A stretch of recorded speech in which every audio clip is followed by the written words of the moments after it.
man jàpp naa ne frais d'organisation yi jëm CNG war nañ ci mën a fay microcentral. war nañ ci mën a fay woykat. war nañ ci mën a fay non service d'ordre bi sax pour man promoteur bi war na ko mën a jël. parce que loolu dafay diis. mais war nañ ci mën a fay barrière war nañ ci mën a jënd gasoil pour écran bi. ak sono bi ainsi de suite ainsi de suite.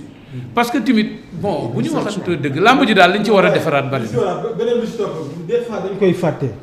tey ñu ngi jël benn dame jox ko gestion stade bi mais cette dame là saison bi il a amassé plus de 25 millions.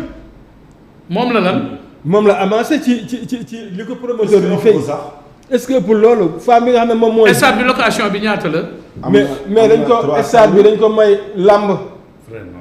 stade bu ñu may làmb la dama ne raay. stade dañ ko wax mu leer ndax dañu ko abal wala dañu koo dénk. dañu koo abal dañu koo dénk. wala dafa war a leer. location bi c'est combien. da ngay fay am na 300000. am na 500000. mel ni moom moo ko. am na 250000. lu tax mu am ay kii taux yu bokkul prix bi. waaw nee na événement bu mag. non loolu warul am benn kii rek. waaw benn barème rek moo war a am. stade arène nationale bii. xam nga lu ñu waxoon dañoo war a am lu ñu ciy joxe pour ñu ciy defaraat stade bi. entretien bi. di ci nettoyer stade bi. entretien stade bi mais léegi nag dañ ci wut xaalis.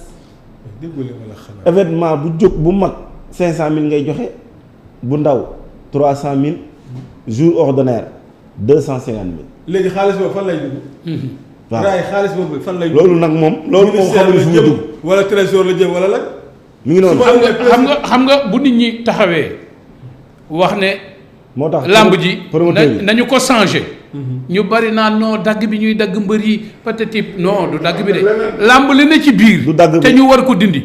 dagg mbër yi moo ci gën a tuuti. ñii promoteur ñu jar a yërëm a ngi nii laaj. dañuy financé. mais ñii ñu jar a yërëm a ngi nii. mais frais d'organisation